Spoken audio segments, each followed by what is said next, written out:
علي عن سعيد الصديق رضي الله عنه أنه قال لرسول الله صلى الله عليه وسلم علمني دعاء أدعو به في صلاتي قال قل اللهم إني ظلمت نفسي ظلما كثيرا ولا يغفر الذنوب إلا أنت فاغفر لي مغفرة من عندك وارحمني إنك أنت الغفور الرحيم. رسول اللہ صلی اللہ علیہ وسلم سے فرمایا ابو بکر صدیق رضی اللہ عنہ مجھے دعا سکھا دے جو دعا میں کرتا رہوں گا نماز میں. ابن ماجہ کی روایت میں ہے اذا فرغ من التشهد الأخير اذا فرغ احد من التشهد الأخير تشہد سے فارغ ہونے کے بعد تو یہ فرمایا اللہم انی ظلمت نفسی ظلما کثیرا ولا یغفر الذنوب الا انت فاغفر لی مغفرۃ من عندک. من عندک دو معنی ہیں. من غیر استحقاق ہم مستحق نہیں ہیں, آپ اپنی بخشش اور اپنی عطا کریں گے. دوسرا مطلب من عندک آپ کی شان کے مطابق, آپ اپنی شان کے موافق جزا اور ثواب دیں گے تو بے حساب. ہماری شان کے مطابق ہو تو ہم تو چھوٹے ہیں. وارحمنی انک انت الغفور الرحیم.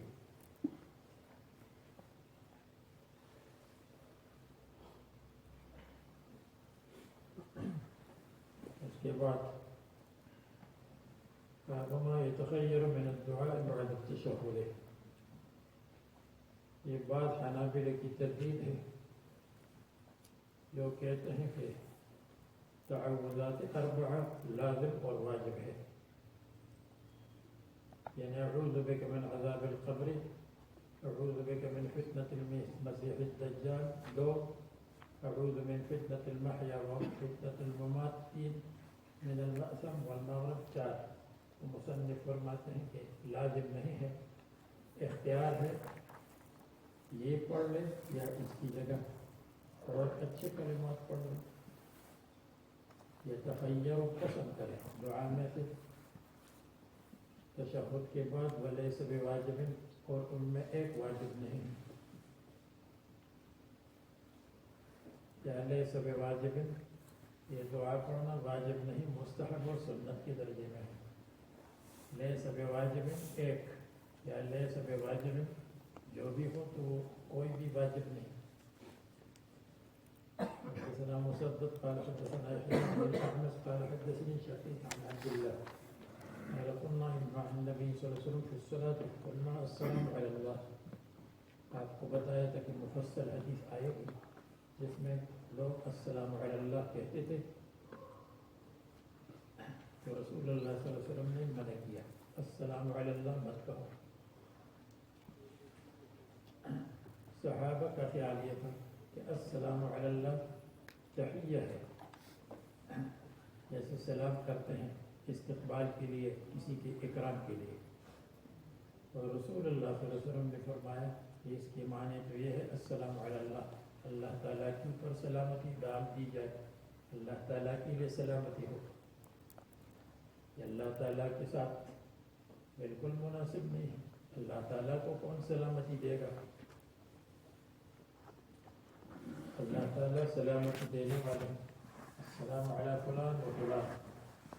وقال النبی صلی اللہ علیہ وسلم لا تقولوا السلام علی اللہ فإن اللہ هو السلام يجب السلام. السلام علی اللہ میں یہ معنی ہے کہ اللہ تعالیٰ کو سلامتی کوئی دے گا, حالانکہ وہی سلامتی دینے والا ہے. ولكن قولوا التحيات لله.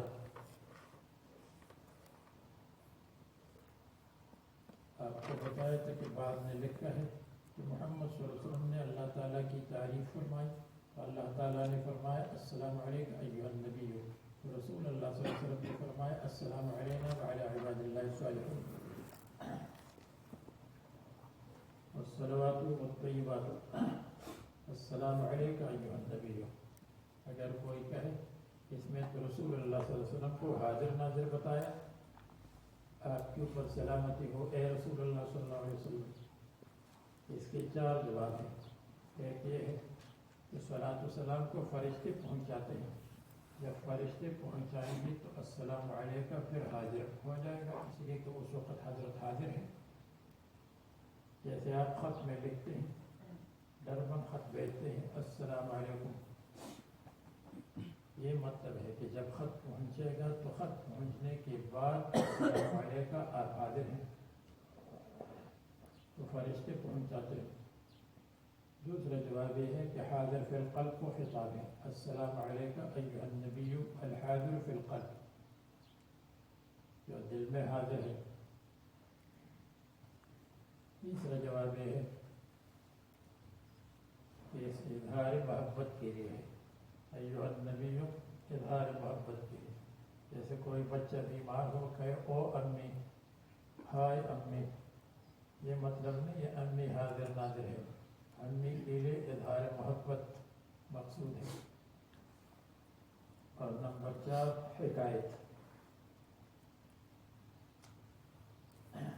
حکایت یعنی جب اللہ تبارک و تعالیٰ نے رسول اللہ صلی اللہ علیہ وسلم کو خطاب کیا السلام علیکم ایھا النبی، تو ہم اسی کو نقل کرتے ہیں کہ اللہ تعالیٰ نے آپ کو السلام علیکم کہا ہے اے رسول اللہ صلی اللہ علیہ وسلم۔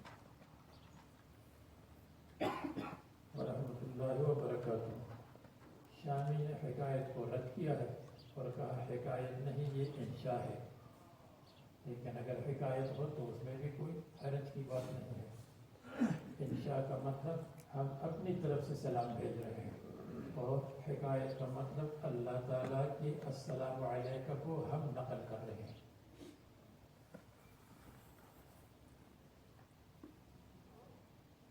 السلام علینا وعلی عباد اللہ الصالحین فإنکم اذا قلتم ذلک اصاب، تو اس کا اثر پہنچتا ہے کل عبد فی السماء۔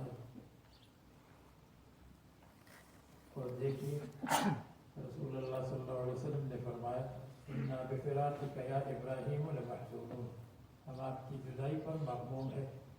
یہ مطلب نہیں ہے کہ ابراہیم رضی اللہ عنہ کو حاضر ناظر سمجھا، بلکہ اظہار محبت کے لیے ہے، یا حاضر فی القلب کو ہے۔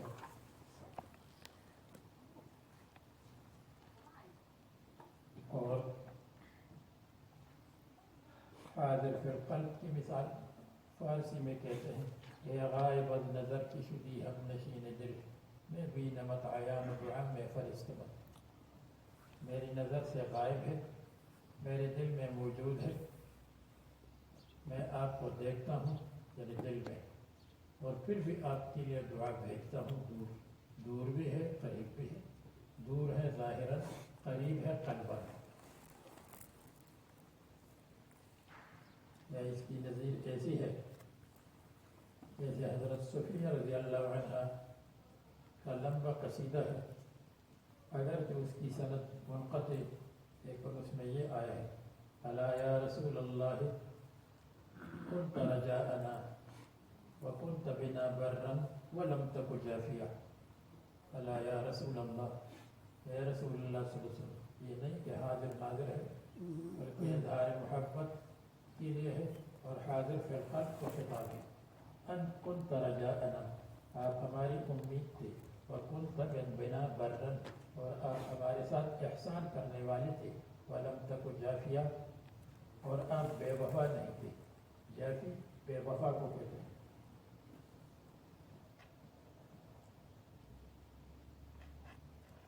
اور آپ کو پہلے بتایا تھا جمالک فی عینی ومثواک فی قلبی وذکرک فی فمی فإن تغیب، جمالک فی عینی، آپ کا جمال میری آنکھوں میں ہے،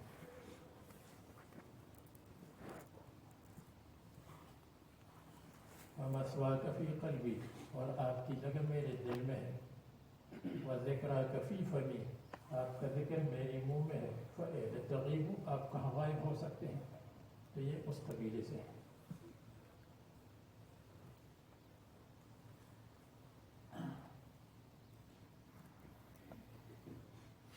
اور اظہار محبت اور حاضر فی القلب کے لیے ندا ہوتی رہتی ہے، ایا منزل سلمان سلام علیکم، اے سلمہ کے دو مکانات.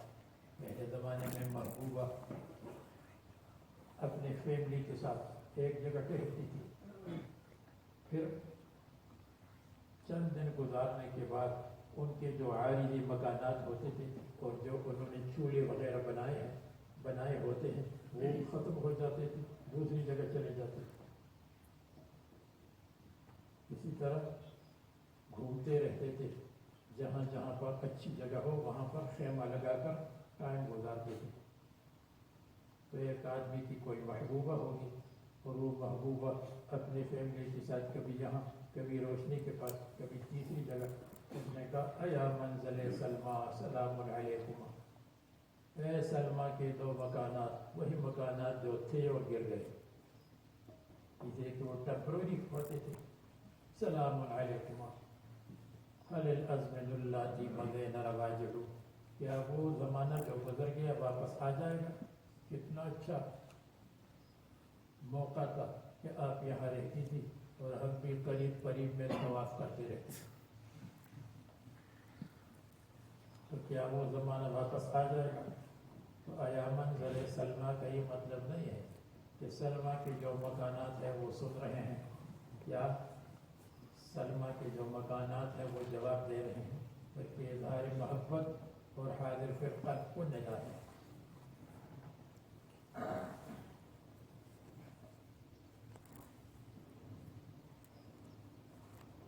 اس کو بھی یوں سمجھ لیجیے,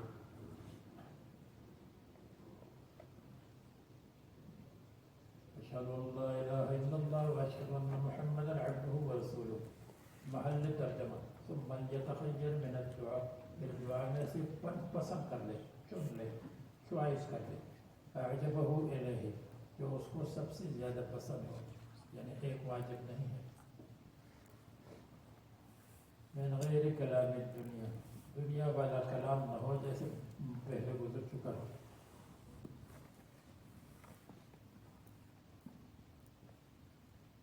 پھر یہ دعائے عمل ہے, جو دعائے عمل ہے اس میں رفعیت نہیں ہے. جو دعائے چلتے پھرتے ہیں اس میں بھی نہیں ہے. جو دعائے حاجت ہے اس کے اندر ہاتھ اٹھانا ہے, جیسے بعد الصلاۃ اللہم انی اسألک فعل الخیرات, یہ بھی وارد ہے کہ رسول اللہ صلی اللہ علیہ وسلم پڑھتے تھے. وترک المنکرات وحب المساکین وان تغفرنی وترحمنی, یہ بھی ہے. اور قرآن کریم میں وإلی ربک فارغب, اللہ تعالیٰ کی طرف رغبت کرے دعا کے ساتھ.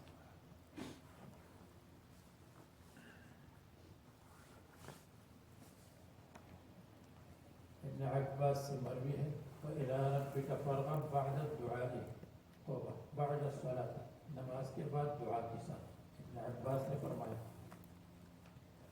روح المعانی نے ذکر کیا ہے. پھر دعا جہرن ہو یا سرن ہو, اصل دعا میں سرن ہو, لیکن اگر جاہل کی تعلیم کے لیے ہو, یا ازالہ وحشت کے لیے ہو, یا طرد الدعاء سے نیند کو ختم کرنے کے لیے ہو, اور لدفع التکاسل, یا سستی کو دفع کرنے کے لیے ہو, یا لادخال السرور فی قلوب السامعین, سامعین کے دل میں خوشی داخل کرنے کے لیے ہو, یا سامعون کو اپنے ساتھ شریک کرنے کے لیے ہو کہ وہ بھی شریک فی دعا بن جائے,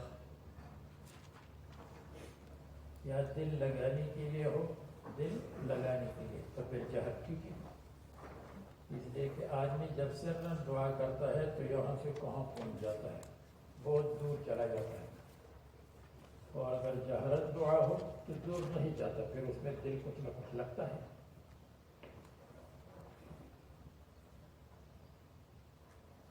باب من لم یمسح جبہتہ وانفہ, ترجمہ کا مقصد یہ ہے کہ نماز کے اندر اپنے چہرے وغیرہ کو صاف مت کرو, اگرچہ عمل قلیل ہو لیکن مکروہ ہے اور تواضع کے خلاف ہے.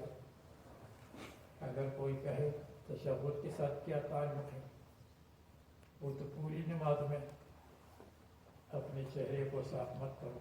تو جواب یہ ہے کہ من لم يمسح جبهته ولو كان عند التشهد. اجر کی تشہد یعنی تشہد کے وقت آدمی سوچتا ہے کہ ابھی تو میں ویسی بھی فارغ ہونے والا ہوں تو چلو چہرہ وغیرہ صاف کروں. تو بتلایا ایسا مت کرو، فارغ ہونے کے بعد صاف کر لو.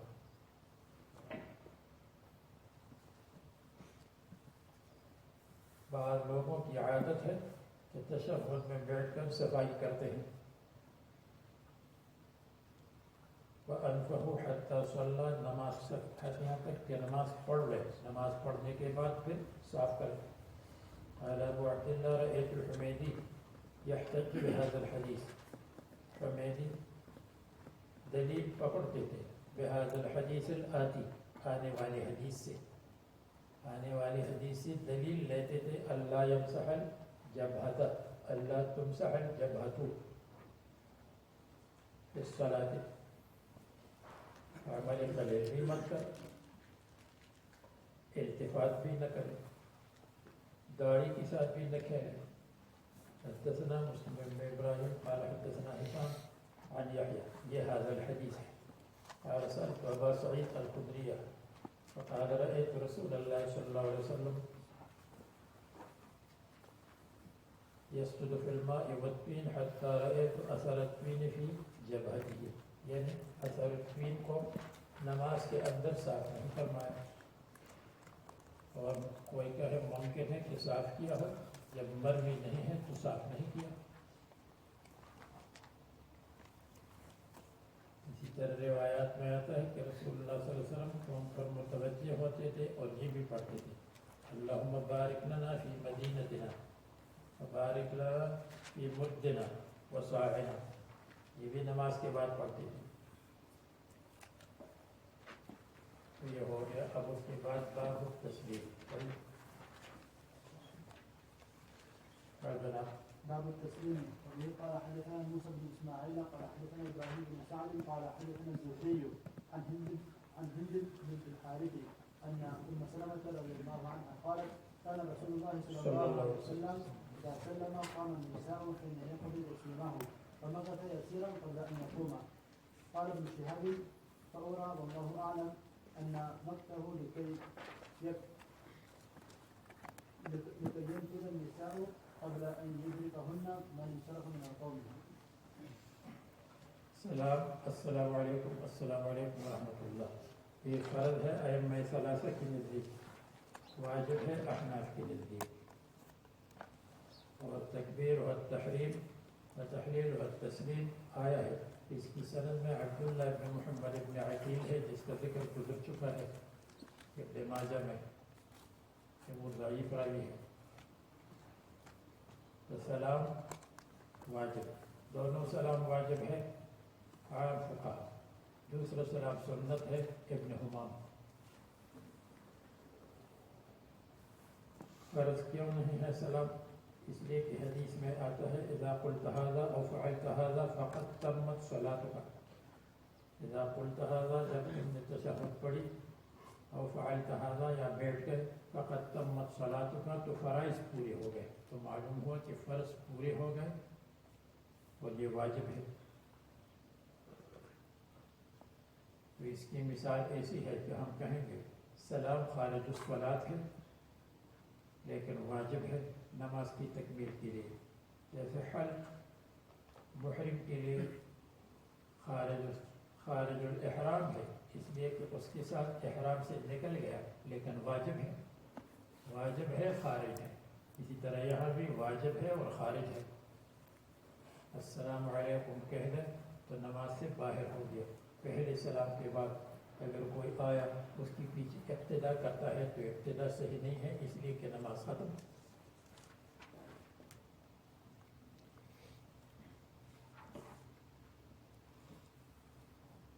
ابن سعد نے، نسائی نے اور یحییٰ ابن معین نے عبداللہ ابن محمد ابن عقیل کو ضعیف کہا. كان رسول الله صلى الله عليه وسلم إذا سلم محل ترجمة اذا سلم قام النساء حين يقضي تسليمه. جب سلام کو ختم کرتے تھے فمكث يسيرا اور تھوڑی دیر ٹہرتے تھے قبل ان يقوم تاکہ عورتیں چلی جائیں. قال ابن شهاب فأرى فأظن والله أعلم أن مكثه ٹہرنا لکہ تنفذ النساء تاکہ عورتیں چلی جائیں قبل ان يدركهن من انصرف اس سے پہلے کہ ان تک پہنچے وہ مرد انصرفہ جو فارغ ہوئے ہیں من القوم من الرجال. قوم اکثر رجال کو کہتے ہیں, کبھی تبع نساء کو بھی کہتے ہیں. اقوم آل حسن ام نساء.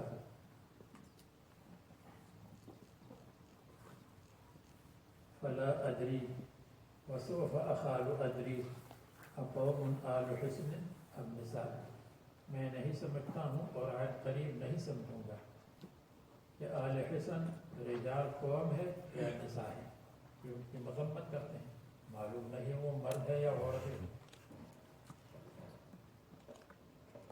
اس کے بعد فرماتے ہیں یسلم حین یسلم الامام, امام کے ساتھ برابر سلام کرے گا. تو احناف کا مذہب ہے برابری, مقارنت.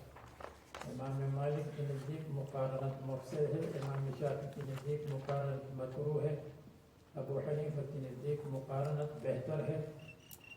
لیکن ہاں اگر مقارنت کی وجہ سے یہ شبہ پیدا ہوتا ہو کہ امام سے تقدم ہوا, امام سے آگے ہوا, تو پھر تھوڑی دیر کے بعد کر لے جیسے عادت ہے, معاقبت کر لے. دوسرے ائمہ سے موافقت بھی ہو جائے گی اور ساتھ ساتھ امام سے آگے ہونے کا خطرہ بھی ختم ہو جائے گا.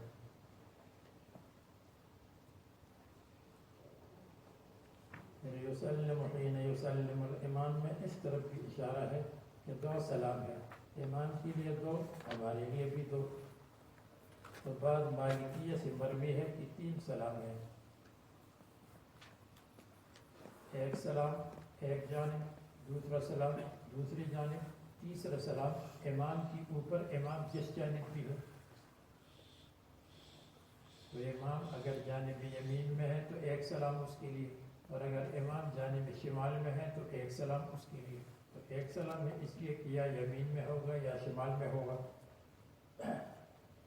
اور اگر بالکل برابر میں ہو تو ان بعض مالکیہ کی نزدیک ایک میں نیت کر لے, یا پہلے میں یا دوسرے میں نیت کر لے, اس لیے کہ بالکل پیچھے ہے. تو ان کی ترجیح ہے کہ بھائی 3 سلام نہیں ہے, 2 سلام ہے, آپ زیادتی مت کرو. اور ابن عمر رضی اللہ عنہ سے روایت ہے یقول السلام علیکم عن یمینہ ثم يرد على الامام, پھر امام کے اوپر سلام کرے گا. ان سلم علیہ, اگر اس نے سلام کیا ہو یعنی جانب یمین ہے مثلا. فإن سلم علیہ احد سلم عن یسارہ, فإن سلم علیہ احد عن یسارہ, اگر بائیں طرف کوئی سلام کرے تو سلم علیہ. تو اس کا یہ مطلب نہیں ہے جو بظاہر ہے کہ یمین میں سلام کرے گا, پھر سلام کرے گا امام پر, اور پھر سے بعد سلام کرے گا شمال پر. یہاں نیت ہوا ہے, نیت کرے گا یمین میں, یمین والوں پر, اور اگر امام یمین میں ہے تو اس کی نیت بھی کرے, اور پھر شمال والوں کی نیت کرے. اور اگر نیت ہی نہ کرے تو پھر بھی ٹھیک ہے. یہ نیت نہ کرے السلام علیکم, میں نیت کرتا ہوں کہ اللہ تعالیٰ دائیں والوں کو سلامتی دے دے, اللہ تعالیٰ بائیں والوں کو سلامتی دے دے, اس کی نیت ہی نہ کرے, پھر بھی کام چل جائے گا. صرف تحلیل کی نیت کرے کہ میں نماز سے نکل رہا ہوں, جیسے لوگ یہی کرتے ہیں, سلام سے کے ساتھ صلات سے نکلنے کی نیت کرتے ہیں فقط.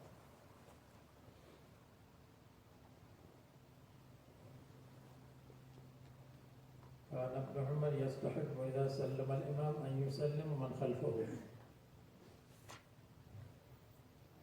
یعنی مقارنت اذا سلم الامام, جس وقت سلام کرے امام اس وقت یسلم من خلفه.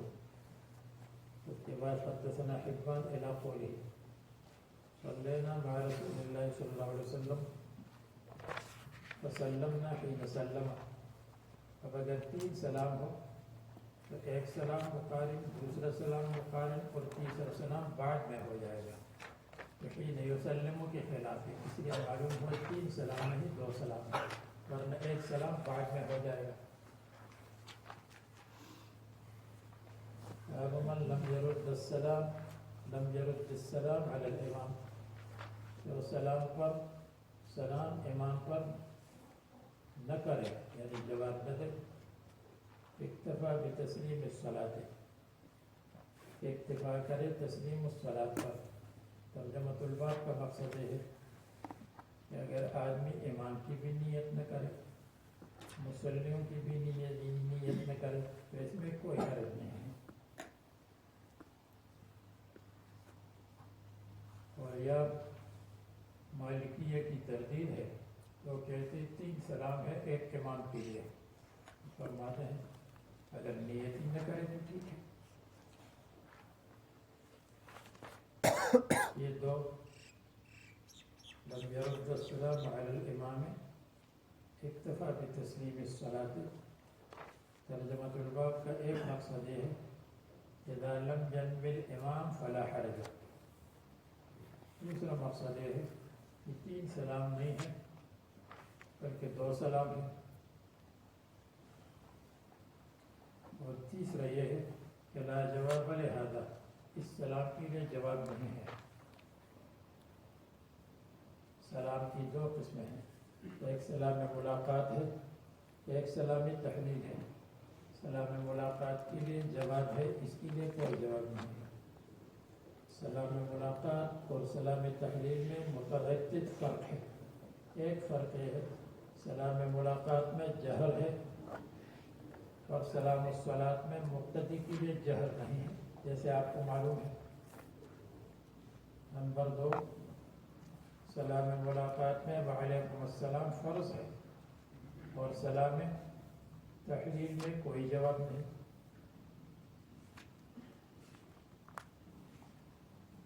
نمبر 3، اگر سلام کا مقصد امام پر سلام ہے تو پھر تو امام کی طرف سلام ہونا چاہیے، دوسری طرف نہیں، حالانکہ دونوں طرف ہے. نمبر 4، سلام الملاقات سنت ہے اور سلام التحلیل واجب ہے یا فرض ہے علی سبیل الاختلاف. معلوم ہو کہ یہ دونوں الگ الگ ہیں.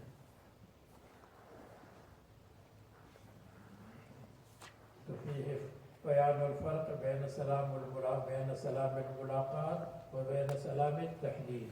سلام تحلیل اور ملاقات میں فرق ہے. پھر سلام ملاقات میں نیت ہے مخاطب کی اور سلام تحلیل میں نیت کی بھی ضرورت نہیں.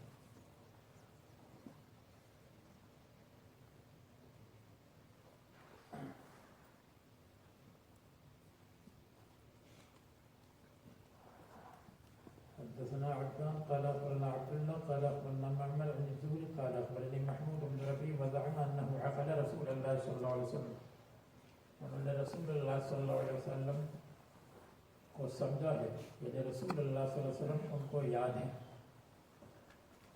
وعقل مجة مجہ، اور ان کو یہ بھی یاد ہے کہ رسول اللہ صلی اللہ علیہ وسلم نے کلی کر کے ڈالی تھی من دلو کانت فی دارہم، اور اس کلی کو ان کے اوپر ڈالا تھا جیسے پہلے گزرا ہے. یعنی محمود ابن ربیع صغیر صحابی ہے، لیکن وہ فرماتے ہیں رسول اللہ صلی اللہ علیہ وسلم کا چلنا پھرنا اور کلی کرنا، پانی ڈالنا مجھے یاد ہے. جیسے کہتے تم کو فلاں یاد ہے، کہتی جی وہ مجھے یاد ہے، ہمارے گھر میں آئے تھے، ہمارے ساتھ کھانا کھایا. قال سمعت عتبان بن مالک الانصاری ثم احد بنی سالم. اس کا ایک مطلب ہے عتبان سے میں نے سنا محمود بن ربیع نے، اور ثم سمعت احد بنی سالم، پھر میں نے بنی سالم کے ایک اور آدمی سے بھی یہ سنا، اور وہ ہے حسین ابن محمد انصاری. تو احد بنی سالم سے مراد اعتبار کے علاوہ دوسرے ساتھ مقصود ہے. اور دوسرا جواب یہ ہے، دوسرا مطلب یہ ہے کہ احد بنی سالم سے مراد عتبان ہی ہے. تو عتبان کی دو صفتیں ہیں، انصاری ہے اور سالمی ہے. ثم احد بنی سالم سالمی ہے، یعنی انصار تو بہت بڑا قبیلہ ہے، اس میں کوئی اوسی ہے، کوئی خزرجی ہے، کوئی سالمی ہے، تو یہ بنی سالم میں سے. تو پھر ایک ہی شخصیت مراد ہے کہ وہ ایک ہی شخصیت انصاری بھی ہے اور سالمی بھی ہے. قال عتبان كنت اصلي لقومي بني سالم. دیکھو بنی سالم میں سے ہیں، معلوم ہوا دوسری توجہ اچھی. آتیت النبی صلی اللہ علیہ وسلم فقلت انی انکرت بصری، میں نے اپنے نظر کو متغیر پایا. وَإِنَّ السِّيُولَ تَحُولُ بَيْنِي وَبَيْنَ مَسْجِدِ قَوْمِي، سیلاب حائل ہے میرے اور مسجد کے درمیان. فَلَوَدِدتُّ أَنَّكَ جِئْتَ فَصَلَّيْتَ فِي بَيْتِي مَكَانًا أَتَّخِذُهُ مَسْجِدًا. فقال أفعل إن شاء الله.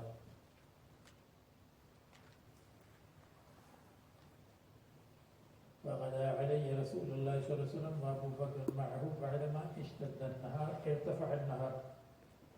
فاستأذن النبي صلى الله عليه وسلم عليه فأذنت له.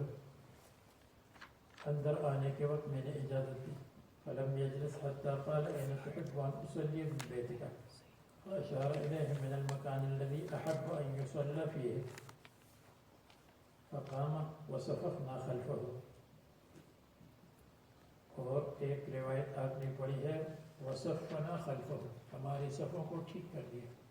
ہم آ کر کھڑے ہو گئے خود بخود، تو حضرت نے صفوف کو ٹھیک کیا. ثم سلم وسلمنا حين سلم، یہ محل ترجمہ. جس وقت حضرت نے سلام پھیرا ہم نے بھی سلام پھیرا، یعنی فوافق سلامنا سلامہ، ہمارا سلام ان کے سلام کے ساتھ موافق ہوا. اس کا مطلب یہ ہے کہ اصل مقارنت ہے، لیکن مقارنت میں تقدم سے بچنے کے لیے معاقبت کو اختیار کیا گیا.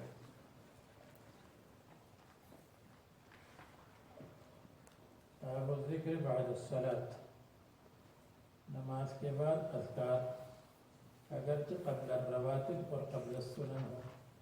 ابھی تک سنت نہیں پڑھی اور اذکار کو پڑھ لے. اس سے معلوم ہوا فصل بالاذکار جائز ہے، فصل بالدعاء جائز ہے. فقہا کہتے ہیں کہ صرف اللہم انت السلام ومنک السلام الی آخرہ یہ پڑھے گا. اس کے بعد سنت، باقی اذکار وغیرہ سنتوں کے بعد. لیکن عام طور پر احادیث سے پتہ چلتا ہے کہ رسول اللہ صلی اللہ علیہ وسلم نے سنتوں سے پہلے یہ اذکار پڑھے ہیں، تسبیحات بھی، اور تسبیحات کے علاوہ جو دوسری اذکار ہے وہ بھی. اور اگر کوئی کہے حدیث میں آتا ہے کہ رسول اللہ صلی اللہ علیہ وسلم سنت اور فرض کے درمیان اللہم انت السلام کے علاوہ فصل نہیں کرتے تھے، تو اس کا جواب یہ ہے کہ مستقبل القبلہ صرف اللہم انت السلام پڑھتے تھے. جو دوسرے اذکار ہیں وہ مستقبل القبلہ نہیں پڑھتے تھے، بلکہ قوم کی طرف منہ کر کے دوسرے اذکار بھی پڑھتے تھے اور تسبیحات فاطمیہ بھی پڑھتے تھے.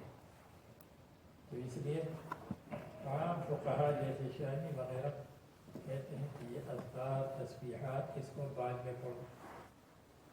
اور جو فقہ کی پابندی کرنے والے ہیں بہت زیادہ، جیسے ترکی والے ہیں اور یا شمالی علاقوں میں جو ازبکستان ہے وغیرہ وغیرہ ہے، کرغستان ہے، تو وہ یہی کرتے ہیں.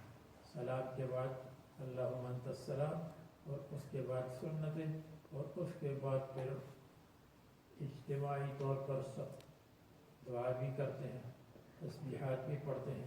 وغیرہ وغیرہ بھی پڑھتے ہیں سنت کے بعد.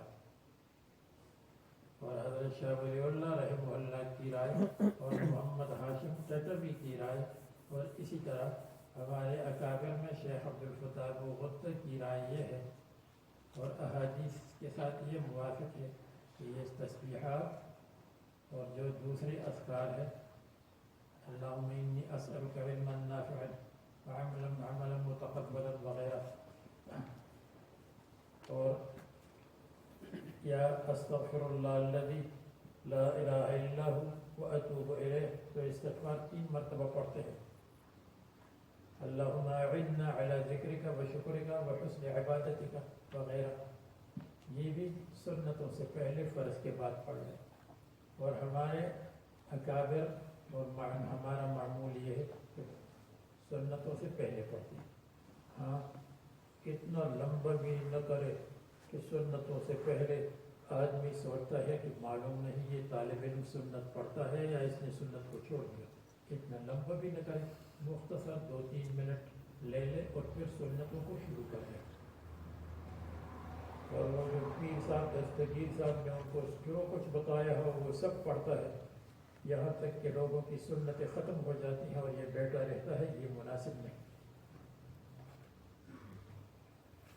باب الذکر بعد الصلاۃ میں آپ سمجھ گئے کہ ذکر بعد الصلاۃ ہونا چاہیے قبل الرواتب. اور یہ باب کا مقصد ابن تیمیہ کے مسئلے کی تردید. ابن تیمیہ کے مصنف کے زمانے میں اس کا دادا بھی پیدا نہیں ہوا تھا تو اس کے مسئلے کی تردید ہے. وہ کہتے ہیں کہ جو اذکار بعد میں وارد ہے وہ قبل السلام ہے, یعنی جو اذکار بعد میں لوگ پڑھتے ہیں تو یہ حقیقت میں بعد السلام نہیں ہے, قبل السلام ہے. اس لیے کہ اس میں عن دبر الصلوات کے الفاظ آئے ہیں اور دبر کل شیء جزء منہ, ہر چیز کا دبر اس کا حصہ ہے. تو وہ ہے کہ یہ بھی نماز کا حصہ ہے, نماز کے آخر میں ہے. لیکن جواب یہ ہے کہ معقبات لا یخیب من قرأہن من قالہن. معقبات کا مطلب یہ ہے کہ جو نماز کے عقب میں نماز کے بعد ہے, تو اس لیے یہ اذکار نماز کے بعد ہے, نماز کے اندر نہیں ہے. جیسے اللہم اعنا علی ذکرک و شکرک و حسن عبادتک یا دوسرے اذکار. حدثنا اسحاق بن نصر قال اخبرنا عبد الرحمن عبد الرزاق قال اخبرنا ابن جريج قال اخبرني عمرو ان ابا احمد مولى ابن عباس اخبره ان ابن عباس اخبره ان رفع الصوت بالذكر, ذکر کے ساتھ آواز بلند کرنا, یہ انصرف الناس من المکتوبہ, جب فارغ ہوتے تھے فرض سے. كان على عهد النبي صلی اللہ علیہ وسلم. تو ذکر کے رفع الصوت بالذکر کا کیا مطلب ہے؟ ایک قول یہ ہے کہ کان ھذا فی الجہاد, جہاد میں جب نماز ختم ہوتی تھی نعرہ تکبیر اللہ اکبر تاکہ دشمن پر روب پڑ جائے. دوسرا قول یہ ہے کہ اذا سمعنا التکبیر, جب ہم تکبیر سنتے تھے تو ہم کو یقین تھا کہ نماز باقی ہے.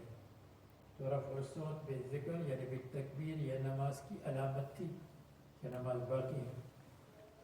اور تیسری توجہ جو اچھی ہے یہ مینا کی بات ہے. جب مینا میں لوگ اللہ اکبر لا الہ الا اللہ اللہ اکبر نماز کے بعد کہتے تھے تو ہم سمجھتے تھے کہ نماز ختم ہو گئی. ویسے تو 1 لاکھ سے اوپر آدمی تھے, پیچھے والوں کو ابن عباس جیسے لوگوں کو پتہ نہیں چلتا تھا, اس لیے کہ وہ صف الصبیان میں تھے. لیکن جب اللہ اکبر لا الہ الا اللہ واللہ اکبر ہم سنتے تھے تو ہمیں یقین ہوتا تھا کہ نماز ختم ہو گئی. تو یہ مینا میں ہے اور یہ سب سے اچھی توجہ ہے کہ یہ مینا کی بات ہے اور یہاں مینا کا ذکر موجود بھی ہے. اس میں دوسری باتیں ہیں وہ بعد میں بیان کریں گے انشاءاللہ. ہاں جناب عالی بتاؤ. سب موجود